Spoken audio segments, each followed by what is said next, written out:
This is the Bates Bobcast, our weekly podcast where we take a look at the week that was in Bates athletics. My name is Aaron Morse, and this week we're taking a look back at how the basketball teams performed over the winter break. And we preview the Bates track and field season with captains Rob Flynn and Katie Hughes. That's coming up on the Bates Bobcast.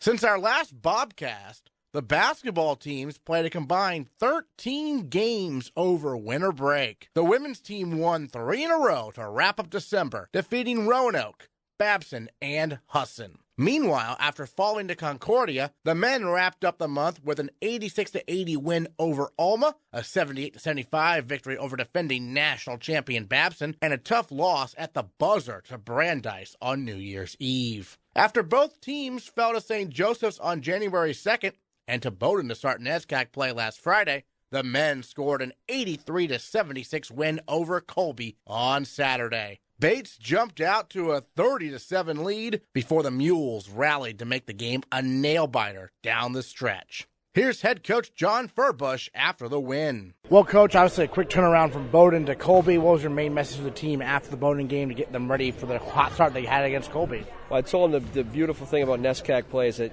there's a game the next day, and that you got to have short-term memory. It's still a rival game. You got to forget about it and just bring the intensity today, which they did.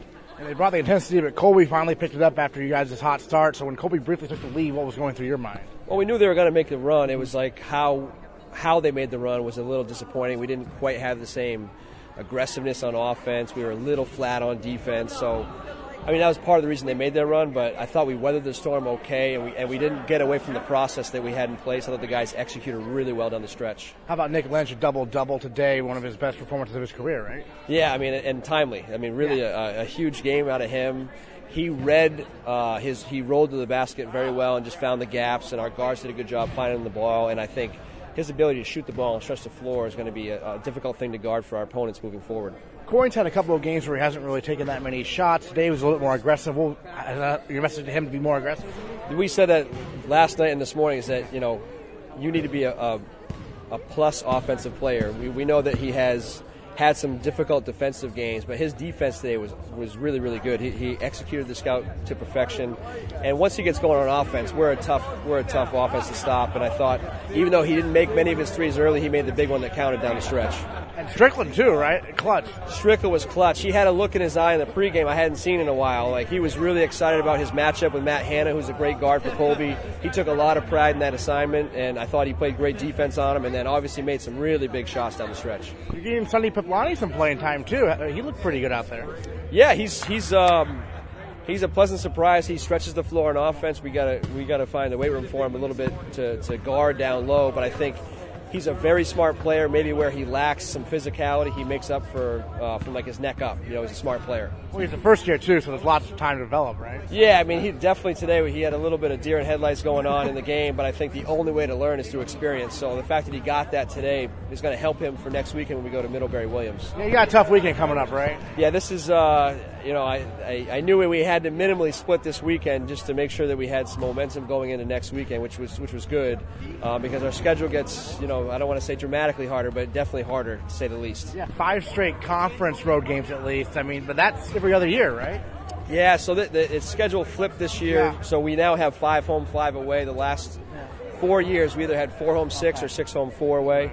And now that we have 5 and 5, I like it. The issue is that 5 in a row are on the road. So just to get one win before we go on the road for 5 games is going to be a really big thing for us moving forward. All right, Coach, thanks so much. Thanks, Aaron. The men's basketball team's record is currently 8-6 and 1-1 in NESCAC play. Junior big man Nick Lynch has hit his stride this season and is now averaging 9.1 points, 7.9 rebounds, and 1.5 blocks per game. He scored a career-high 20 points in Bates' win over Colby, and he is our male Bobcat of the week. Career-high 20 points against Colby. What's really working for you out there on the court? I really think the pick and roll was working, as well as just the elbow shot, which I usually take, was really falling to that day. So the pick and roll, how much have you been working on that in practice? A lot, probably? A good amount. And when you have guards like Tom Coyne and Jeff, both of them just get attention. And as soon as they can get the ball open, my guy helps step up. I'm just able to get the pick and roll right there. And it usually works out pretty well. I see you calling for that ball a lot, right? You're looking to attack on offense? Oh, absolutely, yeah. One of the things I'm always telling is you got to look for the roll because it's always there, it's always open, and they did, and it really worked out that game at least. We've talked about before how you're basically, the only traditional big man, if you will, right? Brandon's 6'2", and Sonny is more of an outside shooter. And so how do you work with, you have so many guards to work with. How do you develop chemistry with all of them? I definitely think one of the things I do is try and set good screens is very important as well, and really trying to know what I'm doing. I tend to do the similar actions to all of them, so I'm rolling consistently, and then if they drive to the basket, maybe I step out and go for a pop here and there, depending on the action. So I try and really play among their option, and maybe if it's a more shooter-oriented person, I'll roll more likely as opposed to pop and comparatively. Well, let's talk about the jump shots you're knocking down. You knocked down a lot of them there from the elbow. That must be a shot you're working on a lot too, right? Oh yeah, the elbow shot's my game. It's been my game for probably the last 8 years of my life. Okay. So elbow shot's something I really try and strive for, really take if I'm open there, and I like to have a quick release and really get that shot off when I have any space.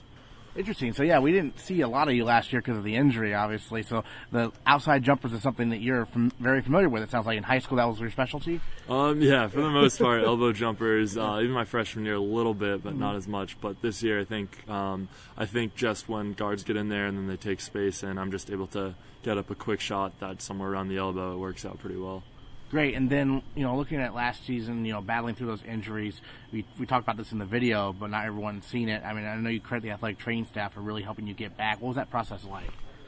It's definitely a long process. So I had 2 surgeries, one in November and then another in December, and just recovering from both of those was very long, and even starting off from crutches to going back to just running and then finally jumping, and then finally you're playing in the fall, and then really working hard not to basically overdo it before the season even starts, and kind of playing this middle game where you're not going too hard but not working enough so that personally my knee doesn't get better.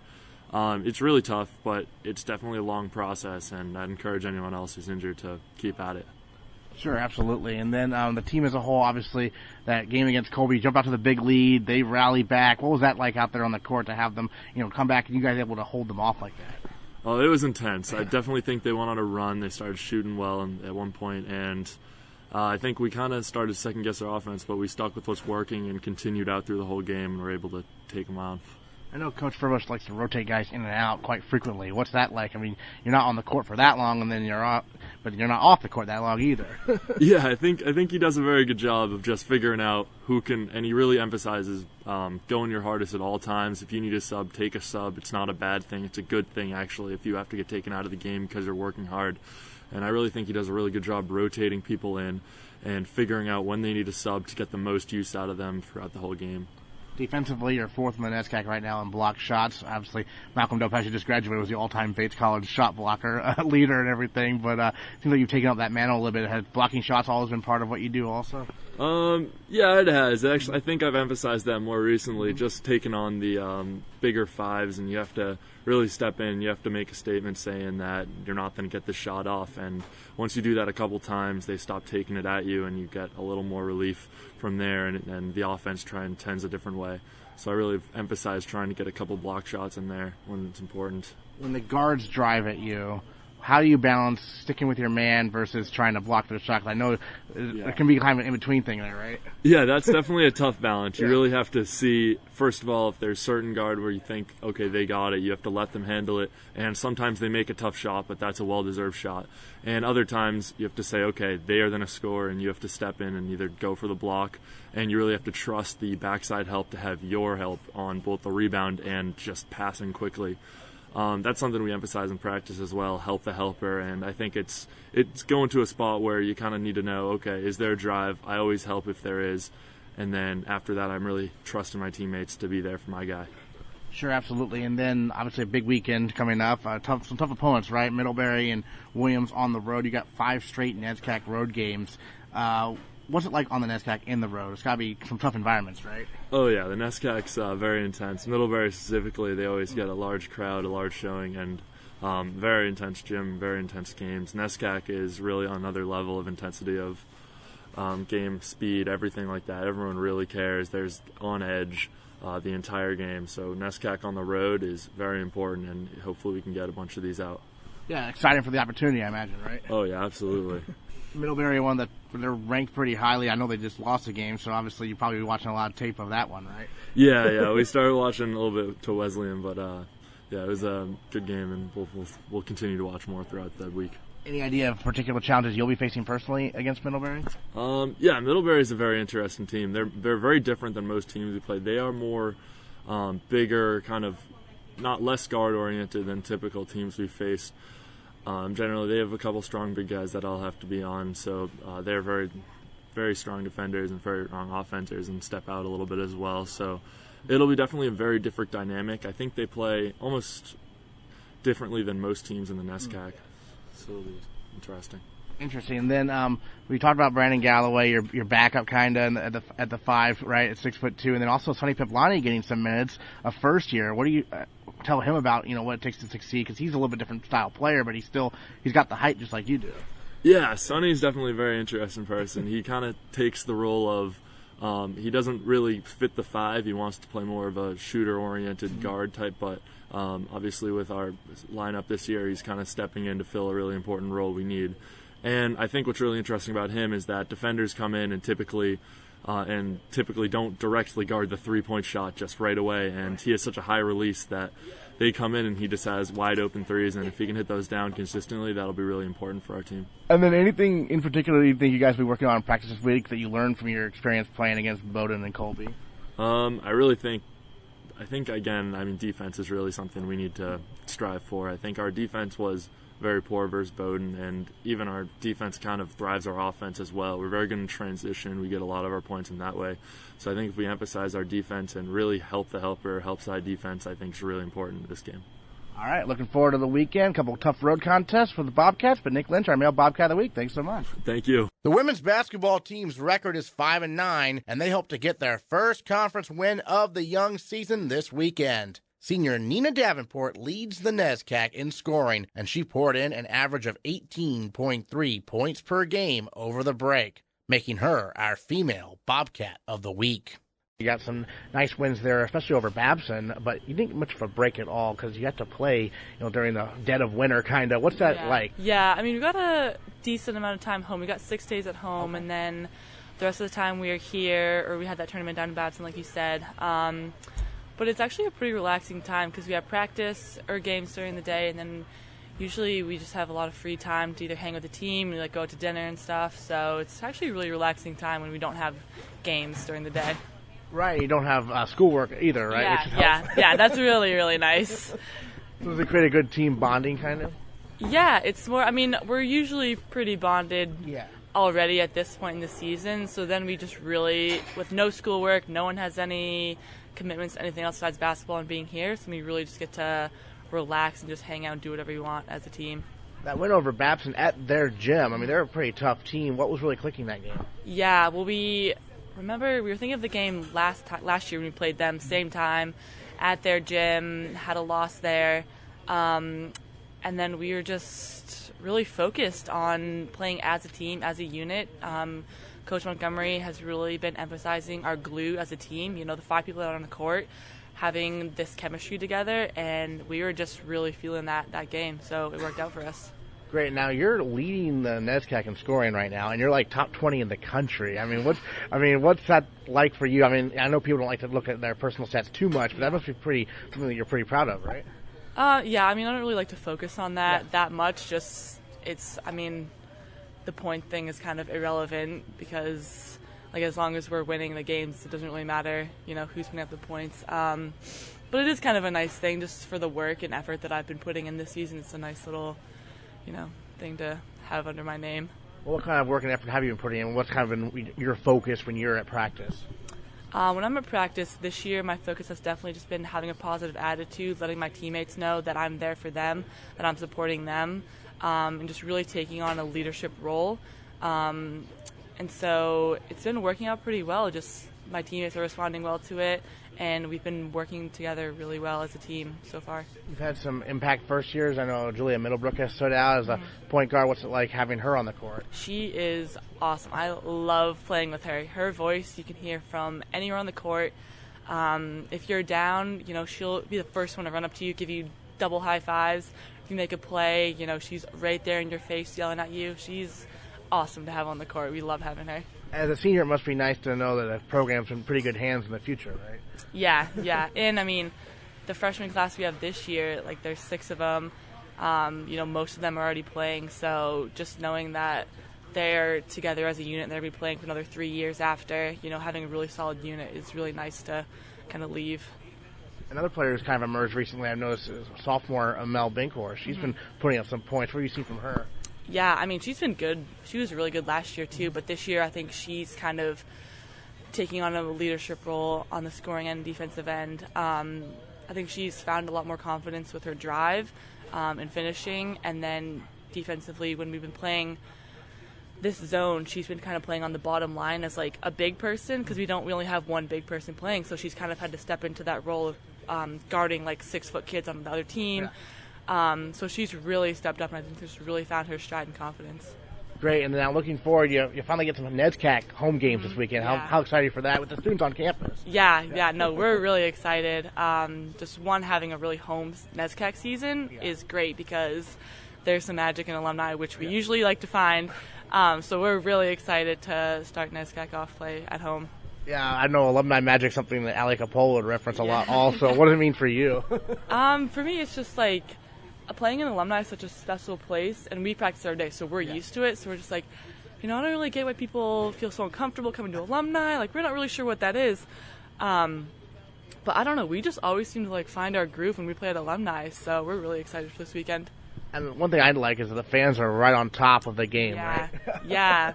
And I heard that they're putting up some permanent bleachers when the season's over in the back, so it's that would be awesome. I know for the guys' games, they sit up there, but yeah, we love having the fans up there.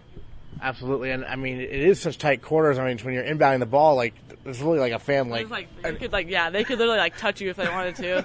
But when that place is packed, it's an awesome atmosphere. And then you mentioned you did get some time off. Were you still working on your game individually, or did you just completely kind of decompress during those 6 days you actually got off during the break? I didn't really take any of that time off. I was still at the gym getting shots up, working out, lifting, just because 6 days is kind of a long time to not do anything. And then, we came back 2 days later, we had a game against St. Joe's, so I didn't really think it was time worthy to take off, especially with NESCAC play a week later. So yeah, kept up with the work. And for you personally, it must be a little bit easier because you are somewhat local, being from Freeport, right? Yeah. The gym was kind of closed, but gym's at home, and then I had the high school open up their gyms just so I could get some shots up on any hoop I could find. So yeah. Well, does Freeport High School, they must be pretty proud of you keeping up with do you talk with any of your coaches from high school or your teammates? Yeah, I talked to my coach from high school, the assistant coach, some of the teammates were there, and they were really congratulatory about the 1,000 points, super excited. They had been to a few games, so yeah, they're really supportive.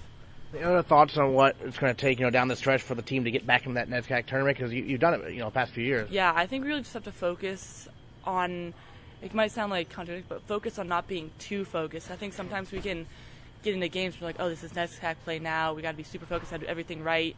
So we might kind of overthink some things. So I think when everyone on the court just plays loose and plays their game, I think we should have huge success. All right, Nina Davenport, our female Bobcat of the Week. Thanks so much. Thank you very much. The Bates track and field programs get their indoor season underway this Saturday with a home meet against MIT and Colby that gets started at noon at Merrill Gymnasium. Senior captain and two-time All-American Adedire Fakaridi returns to star in the weight throw and shot put for Bates. Meanwhile, this week on the Bobcast, we talk with senior captain Rob Flynn, an All-American in the distance medley relay in 2015, about the men's team's outlook this season.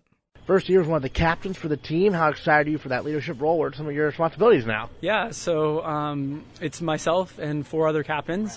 So it's a good group of guys covering a lot of different bases, which is awesome because we have a huge team, a lot bigger than other sports teams. So I know I can use the help, and it's great because I can look on other seniors and the captains, and we can all come together and be involved in other people's distances and events. And that's kind of tricky in track because unlike other sports where you're all in the same spot, we're all in the same kind of arena, but, we're all doing very different things. So it's very helpful to have those guys and really work together to be kind of different leaders and different role models for the people or for the athletes. And I'm really looking forward to that position. I know the DMR is one of your, favorite events. The team's going to look a little different, though, this year, right? What are you looking at right now? I know it can change throughout the year. Yeah, so we have a couple really strong guys. Obviously, Jack Kiley was on the team last year, and he's a really talented runner, so we're looking forward to seeing him come through after cross-country. And there are a lot of other guys, Mark Fusco, Mike Soma, who are, really strong contributors. And the great part about that event is, there are so many guys that, might come into a role, and that's really cool. Some sprinters like Ryan Corley, we have a first-year Elliott who's been doing really well, so it'll be really awesome to see some of those guys get some reps in and see how they do throughout the year because it's a long season, and you never know what can happen injuries-wise. So, but yeah, that's a really exciting event for us, and we're really looking forward to it. Absolutely. And what other events are you planning on running? So my main focus is the 800, kind of following in Patrick Griffin's footsteps. So that's going to be one of my main events for the year. But, kind of wherever the team needs me. I'm really excited to kind of step up. And the state meet's a big event for us.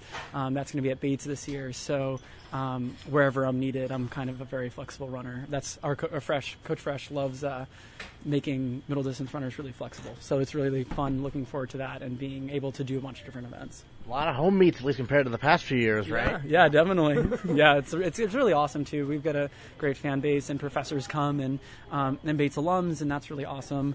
And it's nice to also just kind of compete, where you are, walk to the meet, and not be stuck on the bus and stuff like that. And it also helps with your studies too. Getting work done and being able to do work in the morning or at night after the meet, and that's really helpful.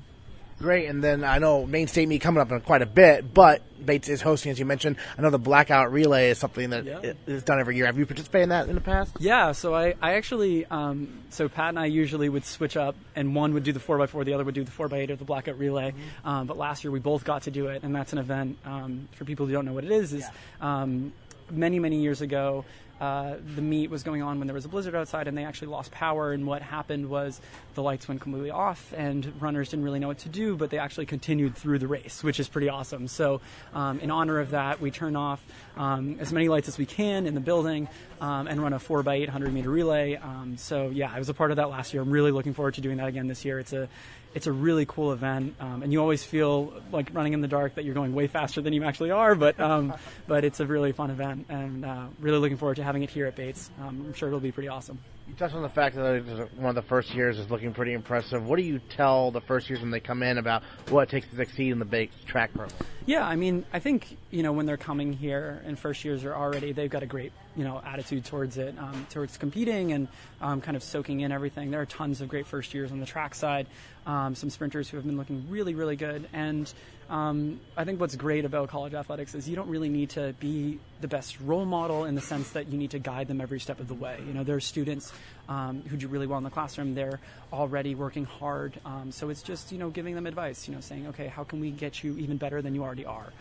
So I think that's really awesome. And we have a great group of first years, a lot of first years. And it's, from what I can tell, they're already kind of becoming their own leaders amongst themselves, which is really great to see. And I'm really excited to see how some of the track guys who, were not competing in cross country do this winter season. It should be really fun. Well, you're a senior now, right? Yeah. So, I mean, what are some of your goals maybe for your last year with Bates Track? Sure. I don't really like to set too many goals just because I don't want to limit myself. I think sometimes goals do that. But at the same time, I think being an All-American is always a goal of mine. Since my first year, I got kind of lucky being on a DMR relay that got it, and trying to get back to that point is obviously a goal of mine.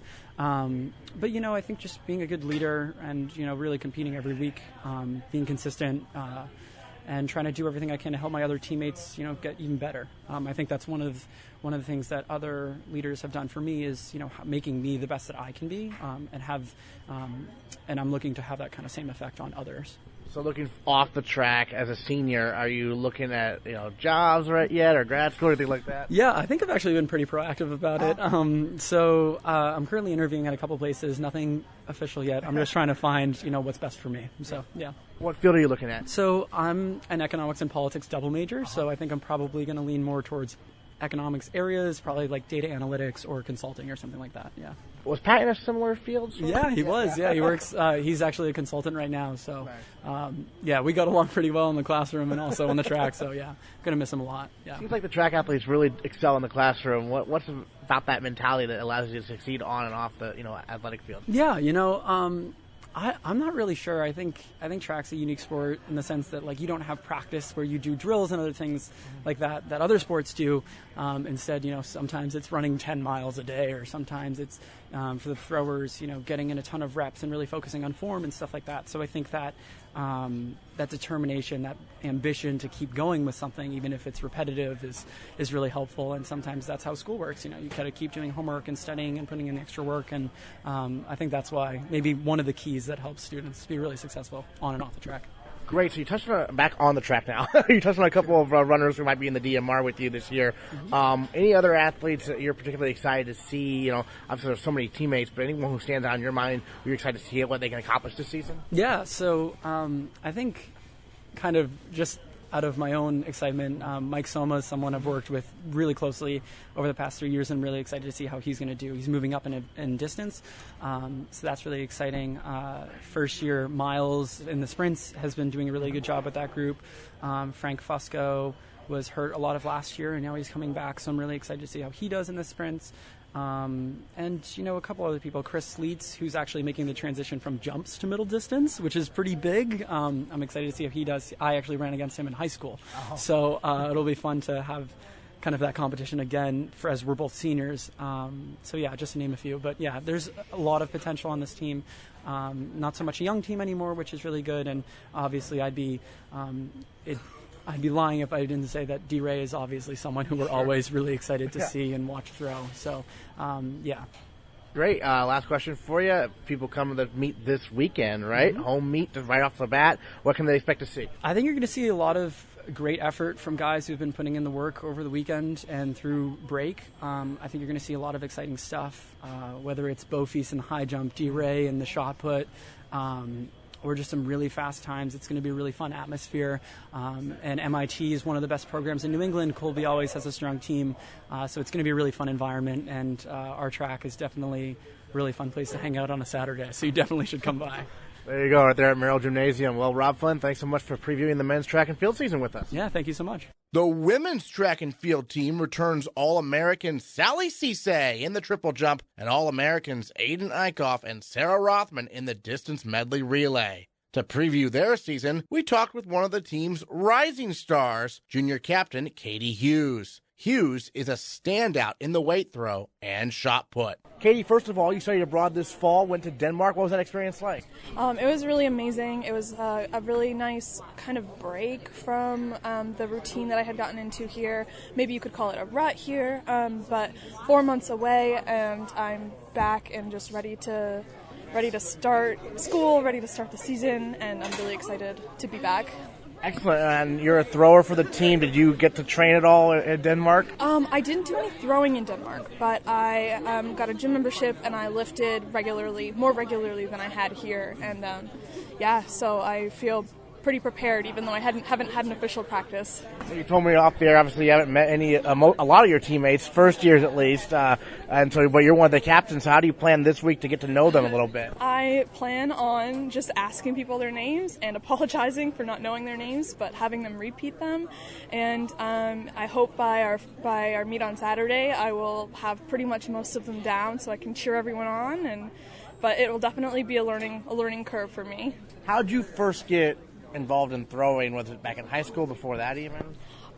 So I started throwing the shot put when I was 8 years old for a community track club, a youth track club, and then just kind of really enjoyed it, and then I added discus when I was 12 and have been throwing since then all through middle school, all through high school, and then knew early on that I wanted to throw for fresh, and then added weight and hammer when I came to college. Great. So yeah, you went to MCI, right? I did. So you're a Mainer, and so how did you first learn about the Bates program and tradition of great throwers? Well, being in Maine, only an hour away, I went to the yearly throwing clinic that the Bates throwers host every April, and that was my first introduction to the Bates throwing program and the success that is the Bates throwing program. And like I said, knew early on that I wanted to throw for fresh. That was always part of what I wanted to do. And then, I was fortunate enough to get to see the greats like David Pluss and Sean Enos throw, and that was definitely really a really cool opportunity. Yeah, it's funny because, obviously you're part of the women's track team, but Coach Fresh, the head coach of the men's track team, works with all the throwers, right, regardless of men or women. Yeah, Fresh works with all of the throwers and the pole vaulters and is the head coach, but I really couldn't ask for a better coach. He knows what he's doing. I know the alums like to keep in touch and everything. How much do you hear from them? We actually work with an alum. Rich McNeil volunteers with the program and comes to practice every once in a while. I wasn't here this fall, so I'm not sure how much he's been around, but I expect to see him this winter. Obviously at a track meet, there's all sorts of events going on. The throwers are kind of off in their own area, though, right? What's that dynamic like? Indoor is a little bit different because we tend to throw right in the middle of the track. Outdoor definitely is it's different because we're usually off in behind trees or just off in a separate place from the track. But in indoor, which I really look forward to, everyone kind of gets to see everyone. It's all right there. Obviously, for the women's track team as a whole, some key returners include, Sally Cisse in the triple jump, right? She's one of your co-captains this year. What do you see from her over the last couple of years? I knew immediately as a freshman that Sally meant business and that Sally was good. And I haven't seen her since I've been back, but I heard through the fall from both Coach Fresh and Coach Jay that Sally's just at a whole nother level, so I expect really great things from her this season. Great. When did you get back? It sounds like maybe a few days ago.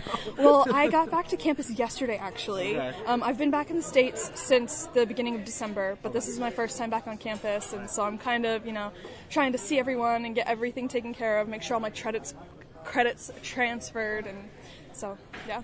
When you first came to Bates from MCI, what was maybe the biggest adjustment you had to make? The biggest learning curve going from high school to college for me was, having to start over with making friends. Growing up in a small town in central Maine, I grew up with everyone, the people I went to high school with, I grew up with. So I knew everyone from the time I was 5. And coming here and knowing nobody, the biggest change, the biggest adjustment I had to make was meeting friends and meeting people and kind of starting over with that. This upcoming season, what are you most looking forward to? I know you've had a lot of success in your throw so far, but I know there's obviously always room to keep growing, right? Yeah, I'm really looking forward to making some gains in both the shot put and the weight throw this season. I'm on a stricter lifting schedule, and I hope with that I'm going to see big improvements. How much of it is technique versus how much of it is pure strength? Oh, well, it's definitely a lot of both. You can throw a good throw just being strong, but it's never going to get any better unless you have the technique down too. Is technique pretty a strong point for you? Yes and no. There are definitely some bad habits that I've brought with me from my years of training in the shot put that I'm still trying to break. And as far as weight throw goes, I think starting fresh with that, never having ever thrown it before, I think my technique is probably a little cleaner in that than it is in the shot put. But I'm really working hard to make those adjustments that I need to in the shot put. So, yeah, when you first stepped on campus, Coach Fresh was probably we need to make these adjustments, and you're like, oh, well, it's going to be a process? It definitely has been a process, and there's one specific thing that I do every single throw, and that I've been working on for 2 years, and that really I have to get down this year. But other than that, it's just been great, really. It's the highlight of my college experience. What is that one specific? So my left arm, when I throw the shot put, my left arm is supposed to I don't know how to explain this. I'm supposed to throw my left arm out straight, and I don't. I kind of have a dinosaur arm, a chicken arm. It just it's really hard to describe without showing. Gotcha. And that's just something where you have to kind of think through it as you're going, but not too much thinking, though, right? Yeah, it's kind of just a lot of repetition, and hopefully changing that to muscle memory. Great. Who are some other teammates who you've grown close with these last few years you're looking forward to seeing compete this year? Well, my roommate, Sarah Schulte, I'm really looking forward to seeing her hurdle. She is actually currently also working through a tweak in her form, but hopefully she'll get through that and pick up right where she left off. I'm really looking forward to seeing Catherine Cook run. She had an amazing cross-country season, and I kept up with that online while I was in Denmark, but I'm very much looking forward to seeing her run. It is such a big team, right? What's that dynamic like to have so many athletes on one team? Because it's probably the biggest team possibly on all of campus. We actually, as far as I know right now, have a really great team dynamic. That's all I've heard, is that things are just going so well, and I'm so much looking forward to being a part of it. And we have in the past couple of years we've had a great team dynamic, but I've heard that right now we're just better than ever. Well, any other thoughts on your career so far? Maybe any specific goals you have this season? The end goal is always to throw at nationals, always. Right. And I think that could be a real possibility for me in the future. So I think that with the lifting and the continued working on the technique and, just getting all that work with Coach Fresh and with all the other throwers, that's always the end goal. So. Great. Well, Katie Hughes, thanks so much for joining us to preview the women's track and field season. Thanks so much. Thank you. It's a big weekend for Bates Athletics right here in Lewiston. The women's and men's squash teams have huge home matches with Middlebury, Williams, and George Washington this Friday, Saturday, and Sunday, respectively. Meanwhile, the women's basketball team hosts Middlebury on Friday and Williams on Saturday. Then on Sunday, the swimming teams host Middlebury at Tarbell Pool. Nordic skiing is at the Colby Carnival, and the men's basketball team hits the road to Middlebury and Williams this weekend. We will recap it all next time on the Bates Bobcast.